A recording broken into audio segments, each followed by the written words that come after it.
wait for it. There we go. Hey, how you doing? I'm doing fine. How are you, Darren? I'm good. Welcome to Whiskeyjack Weekly, or that's Whiskeyjack Wednesdays. I don't remember what we ended up calling it, but I think it's Whiskeyjack Weekly. I'm Darren, and this is Matt. We are arguably the originators of Whiskeyjack. It was really my idea, and I knew my idea wouldn't work unless Matt was on board. So to me, it's Whiskeyjack's pretty much the two of us. So yeah, everybody, this is Matt Smelcer. Hey guys. And yeah, Matt's behind all the visuals of all the figures ever. Yeah. For a long time. Yeah, it's a long time now. Yeah. So I guess maybe we should go back to where it all started. Or do we want to talk about where Hidden Force started, or where should we go? It kind of all blends together, right? So yeah, it does. You know, I mean, what was it? Do you think it's 2014 when I you first approached me about Red Laser? Yeah, I looked through some old emails the other day and happened upon 2014 was when I bought Red Laser. Yeah. Yeah. Well, and even going further back than that. So there's what are they even calling that set these days? The original bootleg Cobra Troopers. Right. Yeah. Chad had a name for it. The Canadian something, right? The Canadian something. I don't know. I'd never even actually heard that term, but if that's what's going around, it's one of those terms. It's like, it's inaccurate, but at this point it's been used for so long that I think that's the name. Right. So really, I mean, you approached me for the Red Laser because of that project. So I had done those simple mock-ups for that project. And I remember getting the message from you. It might've been on the Joe Customs board, private messages or something. Right. Because even going back further than that, I was doing commission customs back in, 2006, probably 2007 time frame. Yeah, and he gave me a list. Darren gave me a list of names, which is something that hasn't changed, you know? So he gave me a list of names and he said, "Hey, I've got these names.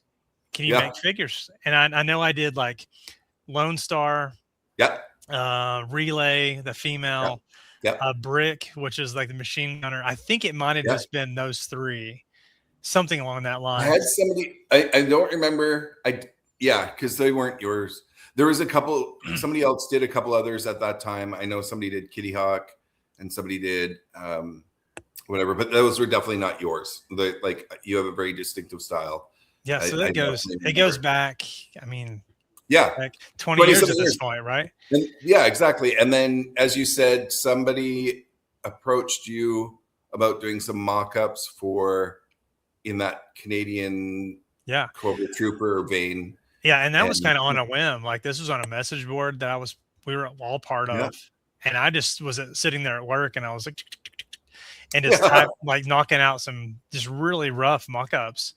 And that's really what led to, with Red Laser's Army. And I don't know how much that you and Chad had talked about Red Laser's Army. So I don't think that we necessarily need to retread that ground. Yeah, no. And so really just touching base was that, like, the sort of the broad strokes, people on that same board approached me saying that Black Major was up for sale or possibly up for sale. And I jumped on it. I was like, oh, this is great. This is a great launch pad for me to play around with making action figures before I get into doing it myself for real. And and then that started the next 5 or 6 years for us. Yeah. And hundreds of mock-ups. And it's kind of funny because you'll start to see this trend with the way that Darren and I work together is he'll give me a list of names. Yeah. And that's kind of how it starts, right? So like, was it Viper, the first one we did, or was it Bat? Bats. Okay, so we did Bats. So I think Darren gave me a list of like the Bats he was looking for, right? Yeah. But then once we developed the Photoshop template, it was really easy to change the colors.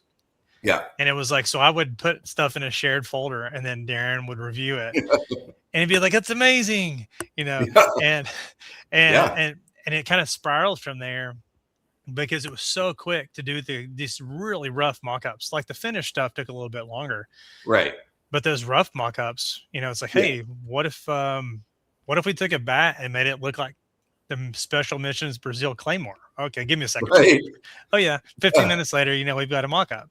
So it starts like with Darren has these ideas, and then it usually starts with ideas listed with names, and then I work with those names, and then from there it kind of spiderwebs out. And even like when we get into some of the Hidden Force stuff, like I'm going to jump the gun on that. Sure. But the Ninja Commandos weren't something I think that I thought we would ever make. And I know. It was just something that like, hey, I've already made this template. What kind of ninjas can I get inspiration from? And Darren's like, Omen and Dido and Kadan, and they're like, so once again, it's names, but it's like it's cool how it just like it works around. Yeah. I think for sure that I start with an idea of like, generally I have to have a name to attach to, and it'll sometimes, whatever, it's all over the place. Sometimes I'm inspired by something from pop culture or whatever, but usually I need to distill it down to a couple sentences. I'll be like, okay, well, this character would be blah, blah, blah, and blah, blah, blah. And he would act like this, and he's connected this way. And that's it. That's all I've got. And that's when I'm like, okay, his name is this, and maybe he's affiliated with that. And then you sort of pick up that little nugget and you're like, okay, well, this is what I get when you tell me that. Like, this is what I see, or this is what, and it's awesome because then I see that and it solidifies more details or cuts out other things, or we pivot. Like, I really like that it's full on collaboration. It's like, it ping pongs back and forth until we've got a fully created, fully realized character. Yeah, I love it. Sure. Mm-hmm. Yeah. And you were recounting the history. I'm sorry for interrupting there. No. I think that's good. I mean, but this is all kind of how it works. It exactly that. Like even when we were working on Chaos and trying to get this visual for like the marketing images, and you're like talking about this kind of world on fire thing, and I sent you this thing back, and you're like, that's exactly what I was thinking of. Like, how'd you know that? But I think we have worked together for so long that and it's kind of really funny. Like, and Chad probably touched on this, and but it's like how it's like you and I work together, and then it turns into like, okay, I need to filter this through Chad, and then Chad will tell me if it's good or bad, and usually I can tell at that point if Chad's saying I'm not so sure, then probably it's best thing to go back to the drawing board and come up with another idea. Yeah, absolutely. I know there's a few times when you've come back to me and you're like, I think this needs work, and I would never. To me, because of our working relationship, because we've had so many hits or so many, that's exactly what we wanted. Like, I don't even discount it. As soon as you're like, nope, this needs work, I'm like, okay, nope, I'm not going to fight that. Let's rework it. Yeah. So I mean, we can probably, Red Laser would probably be a really great episode just on itself, like by itself, especially the things that we never got to, because like how ambitious we were after that 2018 was that 2018 set was the last like full set that we did. That's right. And all the other ideas that we had that were kind of stemming off of that just through fate, I guess, didn't happen. But really kind of led us to where we are now. Because I don't know where it was when we kind of made that moment of maybe Red Laser needs to go away. And I think part of that was stuff with Hasbro and the potential of Hasbro going after bootleggers. And I know that was kind of a big thing that we looked at really pre-COVID, right? It was around 2018, I want to say. And there's no denying it. Like, I think I mentioned it in a previous thing. There was huge financial stress and constraints. And it was seeming that everything was going to come to an end, or it needed heavy investment and reworking. And at that point, it was, I think I put it to you and I was like, do we try to keep Red Laser going, or do we put it to bed and come back to this after with something new? And that was the decision. Yeah. And what's really like, I don't know if anybody has ever seen the Storm Shadow mock-ups that we did. Because I know we did the bats. and we did the Vipers and Steel Brigade in there at some point. And That's then right. we were planning on doing Storm Shadow. And Yeah, it was so, like, I mean, what? Like, I mean, we had the ideas fleshed out, and then Black Major drops his Storm Shadow. We're like, well, shoot, we can't do this at this point. Backing up 2 steps, just to get to here. At one point, when I first bought Black Major's business, and I didn't want to keep the name, he wanted an enormous amount of money just for the name on top of it all. And I was like, nope, thank you, not interested. But at that time, it was agreed upon that there was X amount of molds, and he had partially had a Storm Shadow mold, and I jumped on that. I thought that was fantastic. That was part of the deal, that this partial Storm Shadow mold that needed to be finished was in the works, and I was super excited about that. And I remember at some point, I don't remember, like it wasn't the first thing that you did. The first thing was the bats, and then the Vipers, and then I think you started, I told you, hey, there's half a Storm Shadow mold, and I don't even know what that means, but let's consider some possibilities there. And then I think that was background stuff until I could assess how far the Storm Shadow mold had gone and what needed to be done to finish it. When I found out that there wasn't a Storm Shadow mold, there wasn't a Cobra Trooper mold, there wasn't a Baroness mold, all things I'd paid for, and they just didn't exist anymore. And I was like, what? Anyways, that's another story. But I think that's the genesis of where some mock-ups came about. Oh yeah, for sure. And that's what I was actually going to see if I could quickly locate that Storm Shadow piece. Yeah, it may hold up. And the thing that I loved about it was that you went full on. I was like, maybe, I don't know, Cobra Ninja, maybe, I don't know, I think I had a couple of ideas at first, and then you turned around and gave like 8 or 9 or so, and I was like, oh my god, like these are amazing. Like, okay, well, let's explore this then. Like you've dialed it in, you've nailed it. Let's see what else we can do here. Even though we knew it was a back burner project, it wasn't something we'd be able to get to right away. Which ultimately, when we did decide that Red Laser was done, and it was time to start anew, I remember, I think I put forth 3 or 4 ideas to a multitude of people. I immediately got into Grindstone and started Grindstone with Troy and John. And I'd worked with John and Jason Shiremeyer on developing a sci-fi project. And those things just weren't doing it for me. And I remember pushing, I wanted you to be more involved in something with me. I was really pushing for a collaboration with you. I wanted to work with you. And I think that's when I put forth Squadron, which was the original name for Impact. And then the other one was, we didn't have a name for it. It was just Unnamed Ninja Line. And that's when I was like, oh, like we got to revisit your Storm Shadow mock-ups. Yeah. Like, so I'm going to old in there. I'm going to share the screen, and this will kind of be a segue. Like, I think the whole Storm Shadow one would be a cool episode to do just on its own. Because there's so many mock-ups, but also, I want to say this tongue in cheek. We don't need to give Black Major any more things to steal. I know. I was just going to say, I was like, if you share more mock-ups, you know that their camp is just going to make these figures, because all they do, like 25% of their output was just, they had wormed in somehow and became privy to all of your mock-ups. And like 25% of their output is stuff you designed and they've just stolen. And it's really frustrating. But we'll share some of these images right now, and you can bet in 6 months one of them will have some of these. Yeah, so I shared something over, Darren. I think they'll have to get permissions for it. Oh, okay. Yeah. Sorry, that's me. There we go. Yeah. So this is just one that we did. I mean, you look and see what the date on that. That's January 11th, 2016. Yeah. This is over 10 years ago of looking at taking this Storm Shadow figure and turning it into the Hardmaster. So then, when we started having these conversations about, do we bring Red Laser back? And this was like probably the spring of 2020 before we moved over into what's now Whiskeyjack. I'm going to pull the next figure up. So we had, and I think I'm going to have to share another image here. So hold on. Oh, no, really? Okay. Yeah, I'm going to do the next one. Sure. Yeah. Okay. I'm going to this one coming now.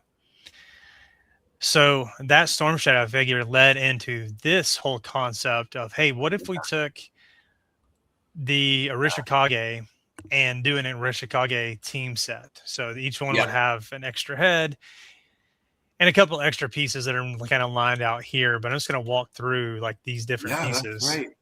I forgot about that. Doing so the Hard Master, which would be like the masters of all of the weapons forms. Soft Master would be staffed weapons. The white, which the young master was the Storm Shadow, would be archery masters. Purple for Onahashi being the swordsmiths and the sword masters. This was us doing kind of a version of the blind master. And instead of doing the white gi like he wears early on in some of those training issues, almost more of like a retaliation blind master homage there, which is actually kind of looks like Ninja Ku a little bit too with the gold. And then looking at like pupils, we've got the Silent Master with Billy, Kamakura, Tiger Claw, and then of course getting into some other fun stuff with turtles, some homages there, stuff like here. That Ghost Ninja was part of the unproduced Legends of the Arishikage that Hasbro showed in like the concept vault. And I think that this Night Keeper pupil was probably one of the ones that we talked about back in 2016. I'm pretty sure it was on one of our mock-ups. And of course, the Mortal Kombat Ninja is so easy to work from. Yeah. But all of this, like the date on this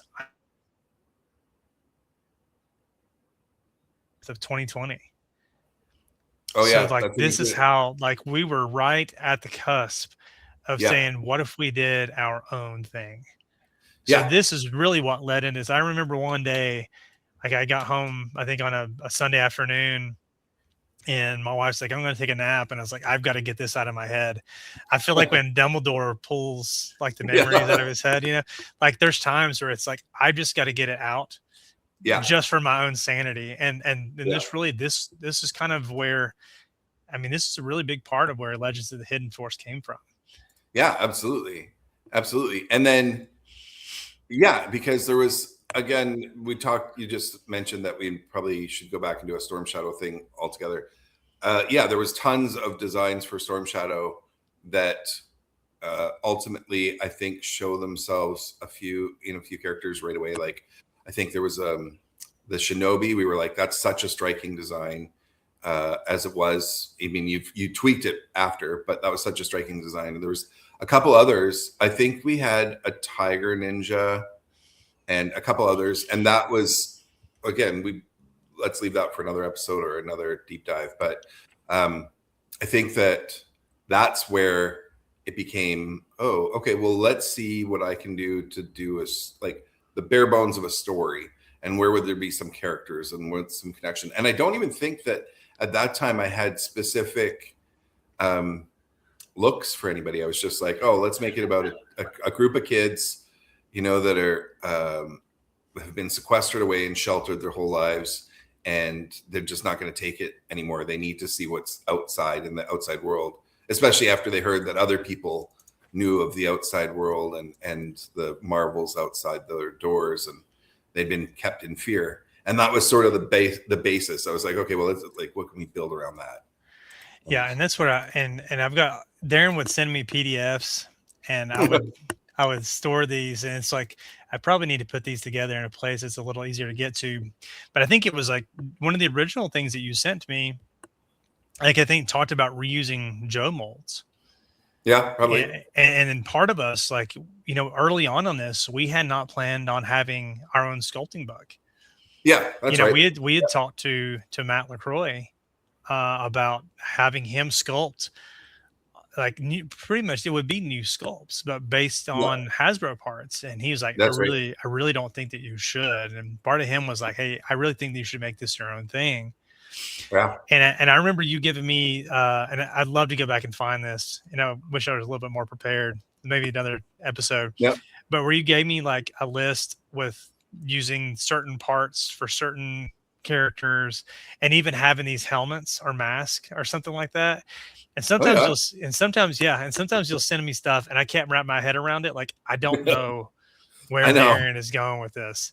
And I, then I'll ask you about it and you're like, I don't know either. But no. yeah, I um, can recognize my own writing pretty quickly, but sometimes I'm like, but that's the same as what you do, where you're like, I just got to get this out. This is the yeah. thought that's just hitting, like it's just filling my head right now, and I have to get it out and written down. And then once it's written down, I can move on.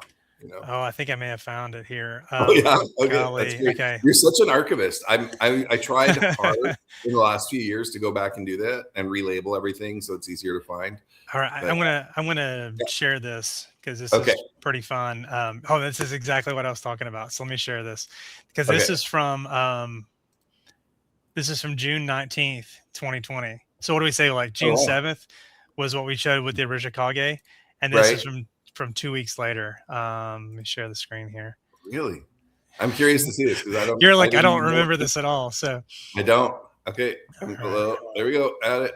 Oh yeah. Oh, so, yeah. I do remember that. I mean, I can't see it clearly, but I remember. Was that the one that I had like 3 different takes on it, or a couple? So this is. I mean, think about this is where it started. So you're talking about using the Johnny Cage torso, Stone Sour legs. So then you've got the 10 figures here, and it was interesting. Like you started going. I wonder if there's talked about the heads. I'm trying to read through this. Yeah. Like you said, massive head, and I think that was almost like a helmeted head, maybe they were thinking of. Yeah. And then you can see like there's some stuff in here, like Ku obviously will show up later. That's let's see. There's some other names. There's Kamainu who's going to show up later. Yeah. But then you've got all the way into this. Yeah. And so obviously there's Nei, which will show up in our masters. And then Tora, which morphed into Tarashi. There's Tatsu, who's going to be a part of our secrets line. Saru will show up in our allies line. Tori, part of the masters. So all of but you could put up here like Kabuki makeup for masters, painted faceplates for troops. Yeah. And I'm like, what? I don't know what you're talking about. Like, this is like, I could not wrap my head around this at all. But then we're down in there's Fury, there's a Kuchi, which is later, a Jiangshi, Kadan, Abake, Raju. So all of these characters have been around for so long. And you can see that, so that yokai, that they became Aka, but same premise where yokai are like ghosts and demons. And so there was that still same, Yeah, holy smokes. I haven't seen this in but like there's Shinobi and Rampa, Kunoichi, Nokizaru, all of these characters that like this is how it all began. And then it's like I mean, even down to the story, like here's some story stuff. Like I don't even know how far it goes. I think I mentioned, I mean, I don't know if anybody's watched other episodes, but a couple weeks ago I did 2 episodes back to back about ideation. And this is pure exactly that, where I said, like, I'll think of something and then I'll just jot down every idea I have related to it and start trimming. But as I'm trimming, I'm allowing myself to come up with more ideas and words are big for me. Like they play a big part then then I'm gonna the basis, and then I have something to present to somebody else, or I just put it away and it's just for me later on as a practice or whatever. But this one, obviously, I shared with you. Well, and I'll share one more because it really, like, this is the one that it really started to gel. Like as far as I remember making that. And this is from October of 2020. So I'm actually thinking I'm really surprised it's October. 2020? Did we? No, I don't think I was at a show. Maybe I was. I'm just wondering why the jump of summer, but I mean, no, actually it's August. So it's August 28th. Yeah. So this is August 28th. So 6 weeks later, 8 weeks later. And then it's like, okay, this kind of gave me that stuff to work from. Right. So like Shinobi, Obake, and then wears full Kabuki makeup, the Jiangshi, which morphed into Kionshi, glowing red eyes, and Tarashi here, your tiger motif, right? So all of this, and even some of it's funny. Like you look down here at Master Nei, that you had alternate names for these guys like Thunder Yeah. Soul and Scratch. So I think the first iteration of him was going to be like whites and blues, almost thinking more like a Raiden character, even though this like is Japanese for rat, which is where he really morphed into. And the same thing with some of those, like, let's see which one, Kusa, Ironbreaker and Shattersteel. So his original concepts were gray camouflage like Firefly.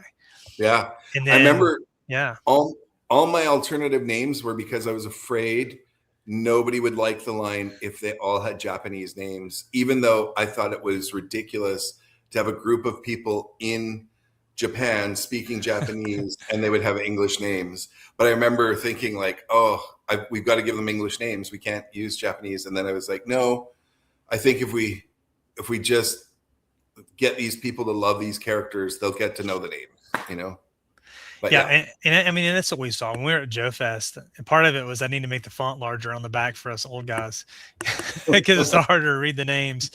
But really getting those names out there, and even if they don't pronounce them correctly. I mean, we were talking about that at the show, that how many people mispronounce names from the Joe run.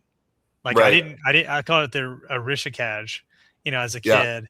And a friend of mine called Droginsky from the October Guard called him Dragon Sky, and it was like, or I've heard Zorana and Zorana, like all these different things. I remember in the schoolyard, people were calling them the Iron Grenadiers. Oh, I absolutely called them grenadiers. Yeah. It's like, because I didn't know what a grenadier was. Like, this is news to me. And I think, I can't remember who it was. And I think it actually might have been Larry who said that he never like looked down on somebody for mispronouncing a word. Yeah. Because they learned it from reading and they weren't, we don't have those context clues. He's like, that means they're reading. I was like, that's a really interesting way of looking at it. But yeah, so this is where those first names came in, and some of them were easy, right? Like Tarashi, tiger motif. Okay. He's going to be literally the color of a tiger, So that was easy. And then, talking about the kabuki makeup for Abage, it was, my first thought was, I think the first one we did him, and it's funny, it doesn't mention white skin, but I'm pretty confident that you mentioned that somewhere about adding a white skin. Yeah. But I remember like, okay, we tried like a black base, like black gi, and it just didn't look right. Yeah. So, and I don't think most people are really familiar with that line, but that kabuki makeup came from, my inspiration for that was a Sigma 6 Dark Master. So if you look at those browns, the grays, the maroons, the white skin, and he came with those two masks that had the face paint on there. So that's where he came from. The Jiangshi originally looked like they were black and maroon, and really kind of morphed into what we went for the actual Jiangshi instead of the Kianshi. So we did the brown for those ninjas to match, and then it started like working from there. So down here, when we've got this character here, I don't know how to pronounce that. Something like that. It's Mi, and that's what ended up being our Hibiji.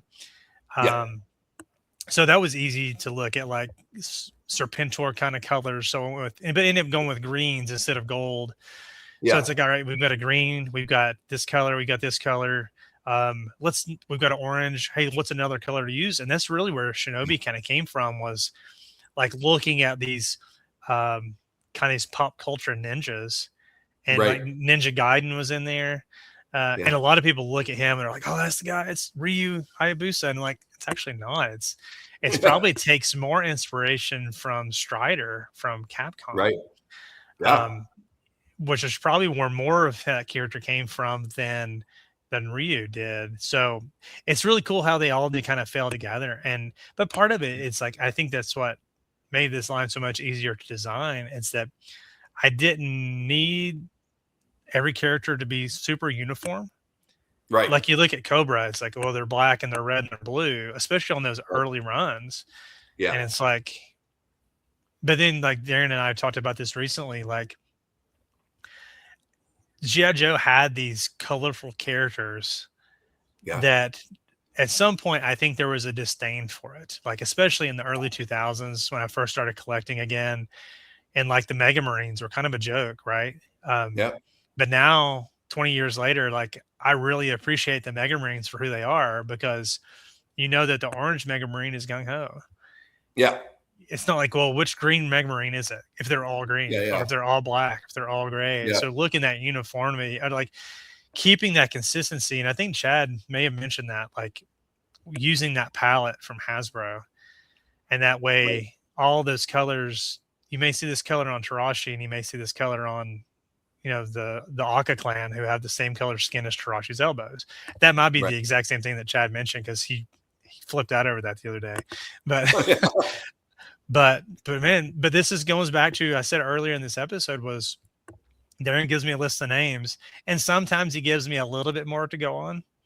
Like if you look at Fury down here, he wields the Kusarigama with the real chain link, you know, and it was like, okay, that was a no brainer. Like I knew accessory to give to him. And I think the accessories episode, we really can spend a lot of time talking about where the modular accessories came from and the inspiration for those. So I won't get too far on that. Sure. Yeah. But I think the other thing with this is like the evil monkey themed henchman, right? So like I took this and I'm like, I don't know what Darren means here. So, so I put together Satori, who literally looked like a guy in an ape suit. And Darren, and I think I told you that, Darren. I said, I don't think this is what you're looking for. Yeah. And you were like, no, but it's awesome, you know? Yeah. It was, and it's funny because it's a figure that nobody has yet, and I hope that when he comes out, everybody loves him as much as I do. But it's funny because you were just like this, like a monkey themed guy, and I loved it immediately. I was like, oh, this guy, I've been thinking about Satori. You know, Satori is this legend of this psychic ape that lives in the forest in Japan.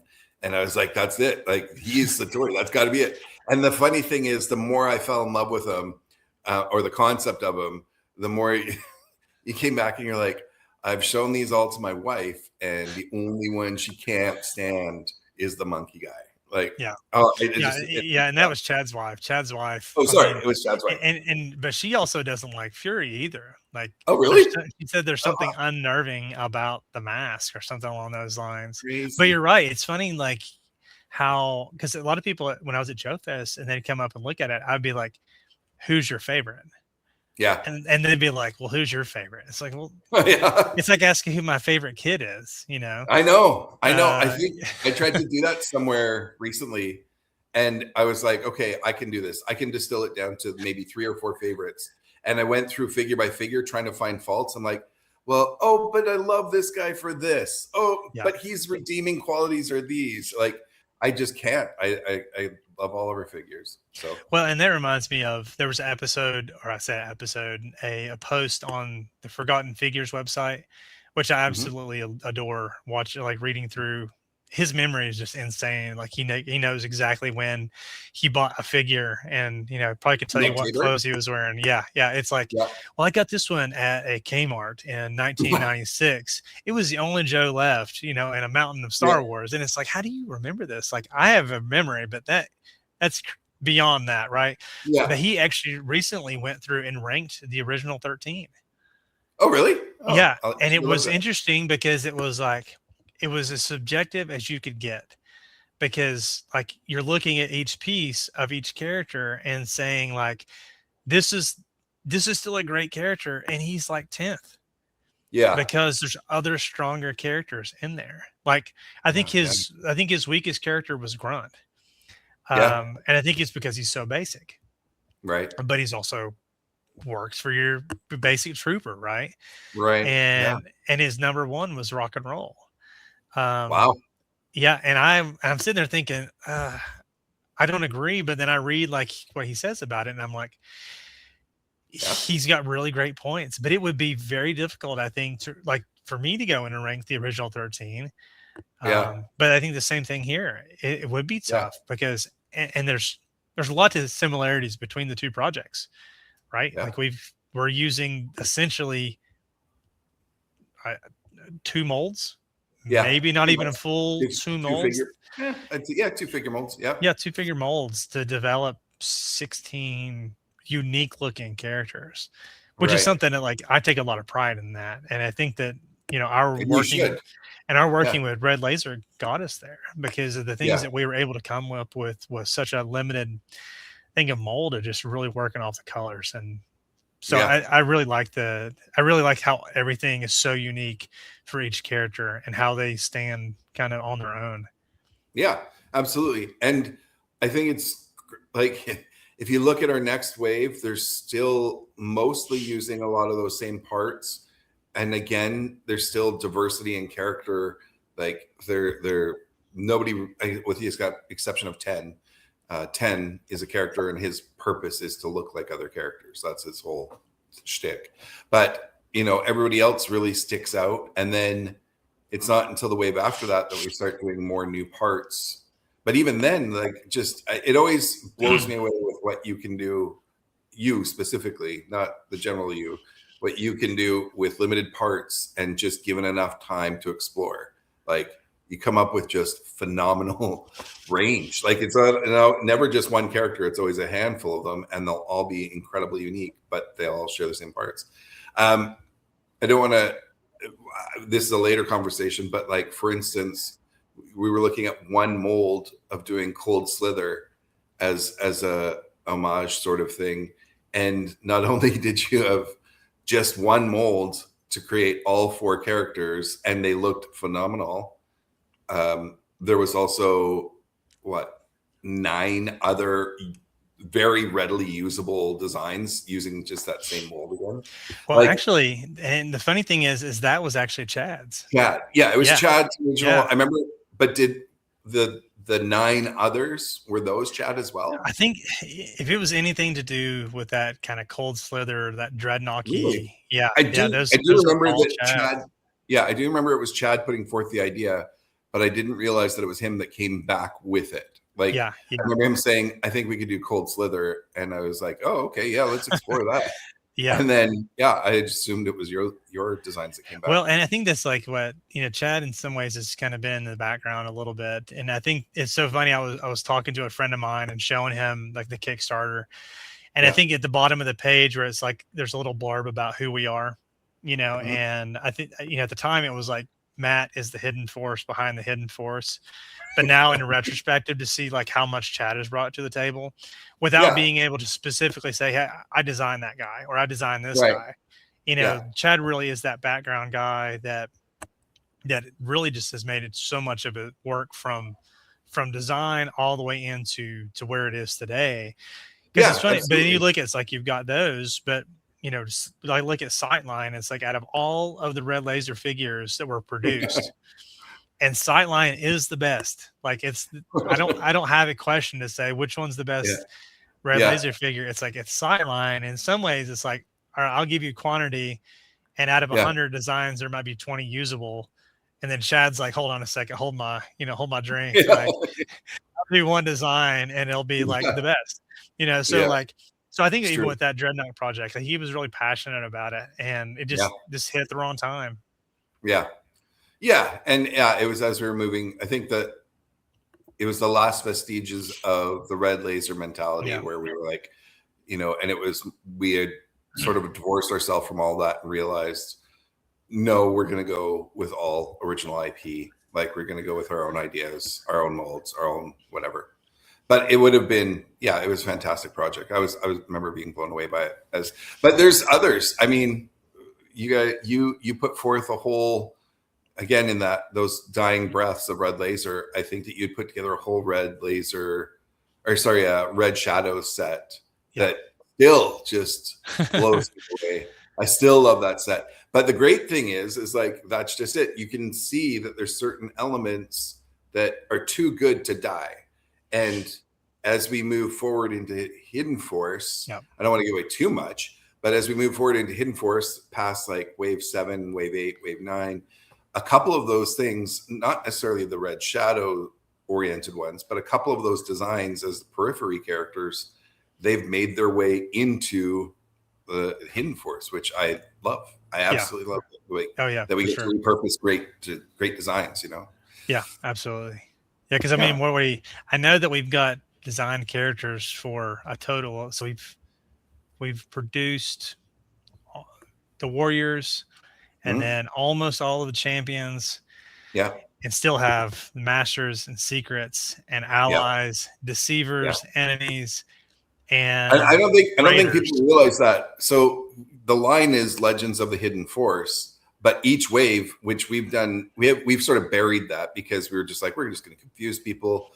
But like each wave has a name. Like there's the Masters of the Hidden Force, the Secrets of the Hidden Force, Deceivers of the Hidden Force, Champions of the Hidden Force. Like each wave actually has a name, but we were like, oh, if we put the byline on, I think that people are just going to be like, what? So we sort of were hoping that once we had a bit of a hold and people understand that maybe we'll come back and then, And I think part of that goes into the storytelling, and that's yeah, like we're really still looking at the right medium for getting that story out there and really finishing. Like I think we've got this really great overarching story, but how we to hone that in, tell that story, and figure out like how all those different sublines kind yeah, of morph into each other. But yeah, we've got, I mean, all the way down. So that's what, 8. I think we have 8 fully developed yeah. waves. So that's And 8 then times 6.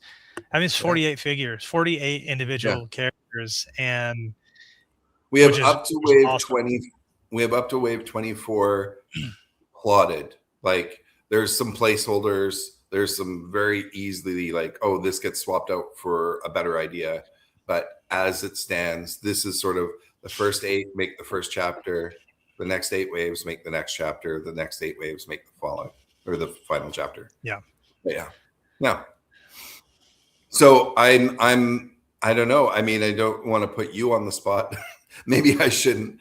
What do we think? What can we tell people about the next wave as far as what we're looking at for a timeline? Like, I'm thinking Yeah. that we've got some business to wrap up still from all these figures. I mean, our BBTS order just shipped a couple days ago. Yeah. There's some finances that still have to happen. So I think that once that's all wrapped up, we're looking at probably a month to rededicate ourselves or screws and nails and tighten everything up. And then we'll probably hopefully start a production run for the next Yeah, wave. I mean, part of it is we know we've already sold out. We've already sold out of Shinobi, so Yeah. main priority is getting with the factory. Look at them. What our upfront cost is to do another run of Right. Shinobi, and then from there, we've got the tooling. We already had the tooling to do part of the next characters. I don't have that number off the top of my head. Yeah. So then at that point, it would just be production costs and shipping and all those costs. And then we also know like there's some accessories that we need to develop the rest. So, to get the rest of our first 4 sets of 6 figures or 24 Yeah. figures. So some of it we really need to look with the factory, say how much is it going to cost to do this new tooling, and then determine if it's something that we're going to be able to use our existing funds for, or if it's something we may have to do. I don't want to call it a Kickstarter, or possibly even like a mini Kickstarter, or doing some sort of pre-order campaign to say, hey, all we need to do the characters is like, hey, because I think that if we said today, hey, we want to do this design, we already have the tooling finished, we're definitely we're not looking at years, we're looking at months. Yeah, exactly. And there's this kind of thought too. It's like, we have gotten a little too close. I heard somebody call it the curse of knowledge sometimes, is when you get too close to a project, that's hard for you to separate yourself from the details. And they said you see that in if you buy something that has an instruction manual with it, that typically an engineer has created the instruction manual because of part of his ancillary duties, but he's too close to the project to be able to accurately represent the step-by-step. That's what I did my last day job. So it was something that was pretty intimately familiar with.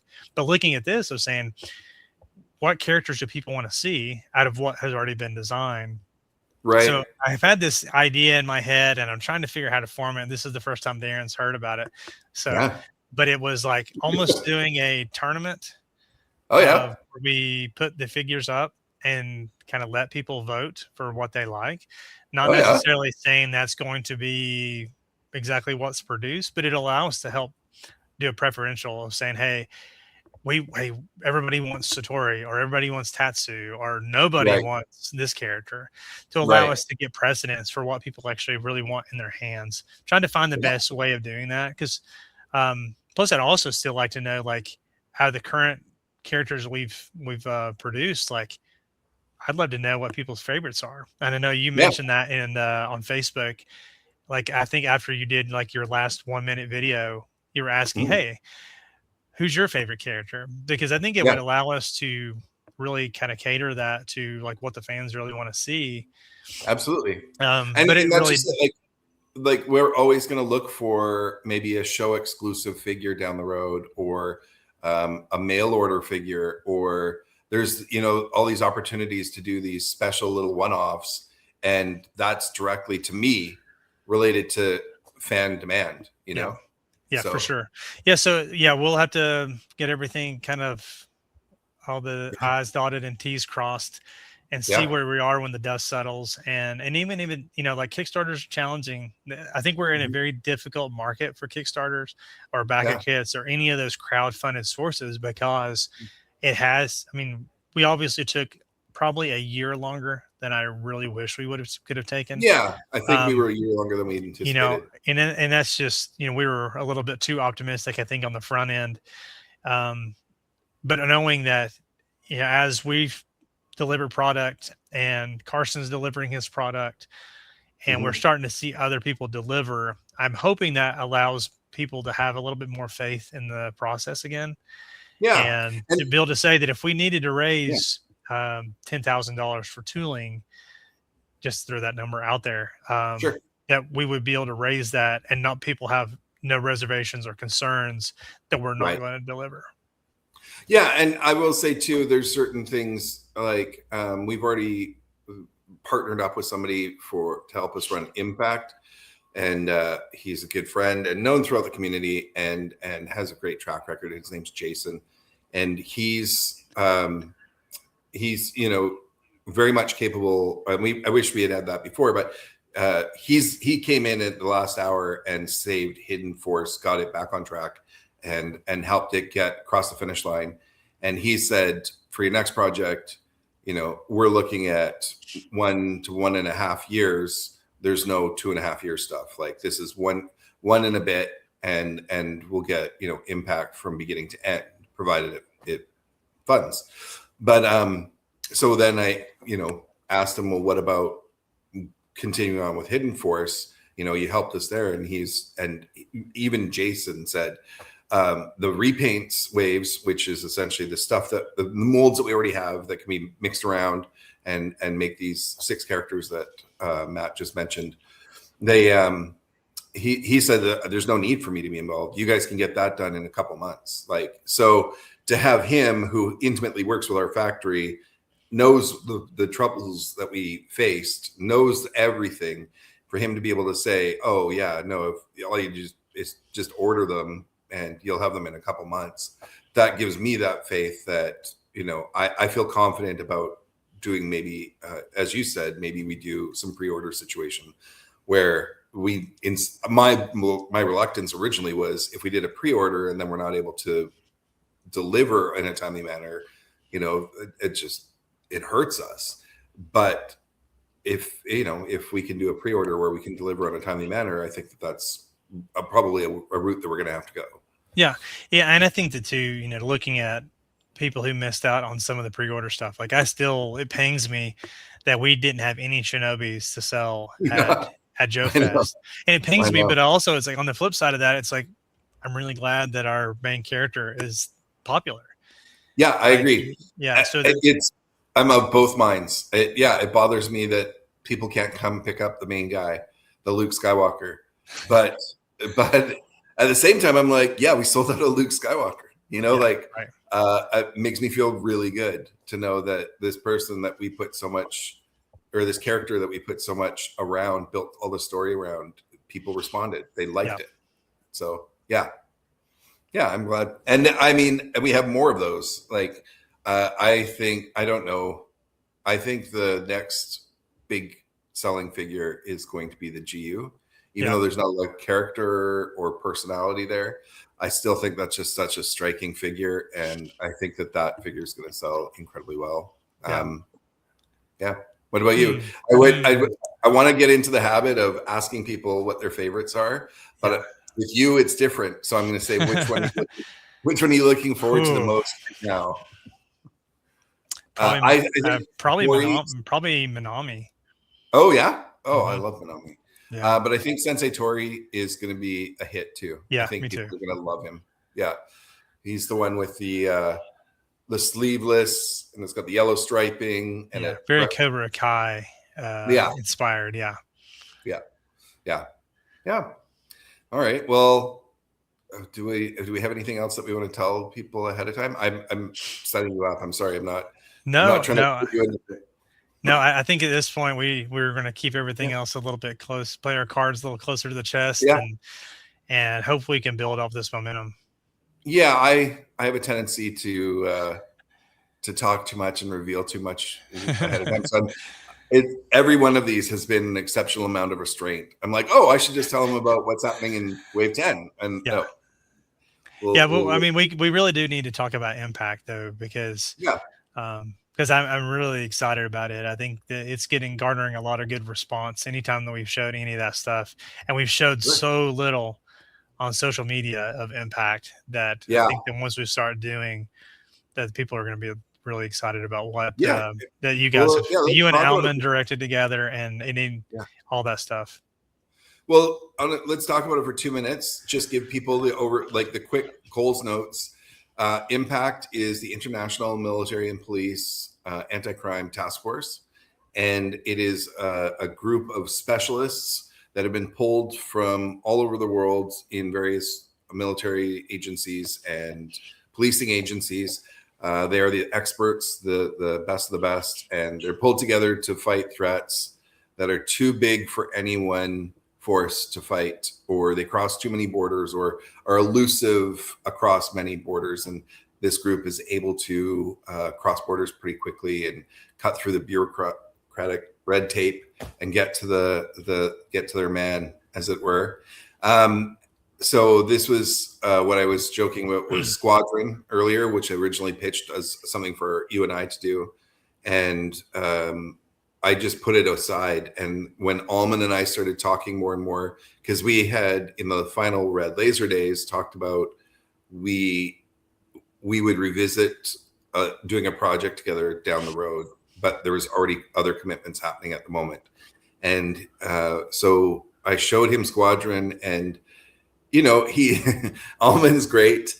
He has no problem telling you what's not good. Like, he's just like, yeah, no, I don't think we're going to do that. No, I don't like that.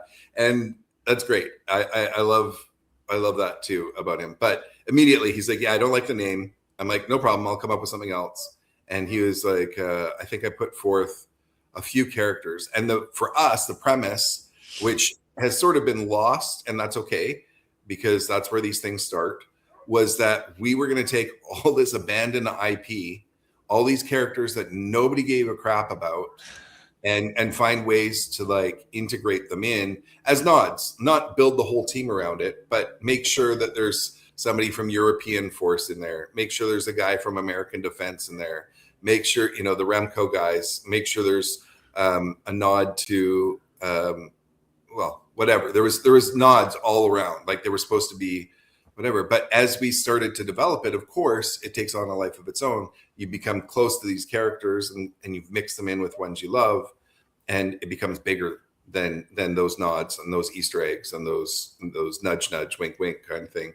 So, the majority of the characters are, some of them share a name or two from past nods, but so there's lots of references to toy lines of the past, O-ring figures of the past, which is really, it's an homage. But then it's so much more than that. And I'm really, really looking forward to it. I created 5 villain teams for it. One of ours was repurposed from Red Laser. That was a team that we created in Red Laser called the Virus. They make their way back into this line. And you and Alman have designed fantastic stuff. I know Alman did a lot of the general design, but your color work, your putting the parts together, putting the characters together. These guys are amazing. Like, I absolutely love all of them. Yeah, I'm really excited about it. So Alman he did all the sculpting direction for Yes. the impact, which is something I hate to do. Like when we had to do that for Hidden Forest, it was like, oh, I can't believe the sculptor can't get it right. And now I realize, okay, maybe this is harder to do than I thought. And I think it's almost like he was probably a little bit more general with, hey, make it look more like this. Yeah. Where I would get too like anal retentive, where it's like, well, that needs to be 5 millimeters this way or whatever else, right? So yeah, like picking up the parts that he's had sculpted have just been awesome. And he's let me kind of go with like doing what I like to do is let me just do the digital stuff. Let me just do the colors. You know, that's the part that like I'm doing that as a hobby, you know, more so than like sculpting directing feels like a job. So like, hey, continue to do that work. And obviously getting Mark Gerwig, I think that's his name, that does all the accessories. He's done an incredible job with those accessories. Absolutely. And that's the thing is, I don't think a single person until Joe Fest had seen a single accessory, but the accessories that he's had done for this line are amazing. Yeah. Alman just took it and ran with it. And yeah. So those are going to be a really great a jumping off point, like jumping for everybody else, because and I think that even just the way these two lines can integrate, and I think that's what's going to be cool to see is that they're not really a shared universes yet. Not saying that they couldn't be shared universes. I don't see a path forward for that at this point. But the cool part about it is I think that we'll see the shared parts across like through there, like whatever's. I know we are already developed some parts that we're going to be used in Chaos, like from Hidden Force. And then even some of the things that were mocked up for Chaos were already using the impact parts. But I know that we're going to see bleed over of parts between the lines, which I think is actually going to be really cool because like a character like Dr. Killjoy, which Chaos would be a fun one to do just as its own like episode, right? I know it's kind of still like, it's been a couple of years, but it still kind of hurts a little bit, you know? But I think you look at the Dr. Killjoy, and Dr. Killjoy, I could insert that character into Hidden Force today, or at least the design, right? Backpack, schmuck and all, like you put that whole, you can put him in Hidden Force, you can put him in Impact. He fits in everywhere, which I think is really awesome, actually. Well, that was, and we don't have to go into it too much, but that was the premise of Chaos. Was originally I pitched them I think there was 30, and I pitched them to Bill as new Eagle Force villains. So a lot of them were rooted in really 80s feel, and he was like, nope, don't like it. And it wasn't that he didn't like the designs, he didn't like the idea that if I held the license and was making new characters, that afterwards I would still own the characters. And regardless, so he liked some of the characters, but he just didn't want to cross that bridge. So I took them all and I was like, well, what do I do with them then? Because I'm starting to really become fond of some of these guys like Killjoy. And then I was like, well, what if I just made them a generic enough, like put a ton of character into them, but generic enough that they just fit with all of your existing toy lines. So like you need to bolster your enemies for Cobra or for GIJoe to face, maybe not Cobra, then here you get Chaos. Or, you don't like the fact that the Court or Gung-Ho or whatever you want to call that line, the Leonard line, that they only had a handful of villains and you had hundreds of heroes. Well, here you go. Here's 60 more villains for them to fight. Like the idea was to use them to bolster your villain ranks. Because to me, when I was a kid, I hated it that you would feel heroic that 30 Joes would beat up 3 Cobras, because that was most kids' collections. The majority was Joes and a couple of Cobras. And I was like, well, that doesn't seem fair. I want to see a couple of heroes beat a whole swath of villains. And so, that's sort of all those things came together to create Chaos, which is villains and villains and villains and villains and no heroes. So we'll get to it. It'll happen. Anyways, I think that's pretty much all we have to talk about today. I I think we've kind of laid the seeds for a couple of episodes coming up. But did you have anything else to add or finish off with? No. Oh, I can't hear you now. I don't know if you're. Did I mute myself again?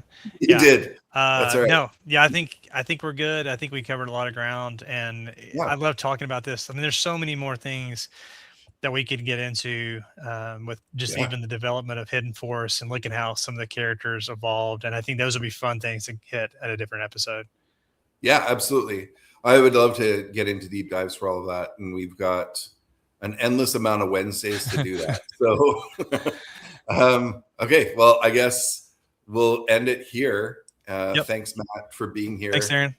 And yeah, I hope that you're here often. I hope that we get to do episodes like this a lot. So yeah, for sure. Cool. All okay. Right. Well, thanks everybody for watching, and we'll see you soon. Bye. I'm just gonna, there we go.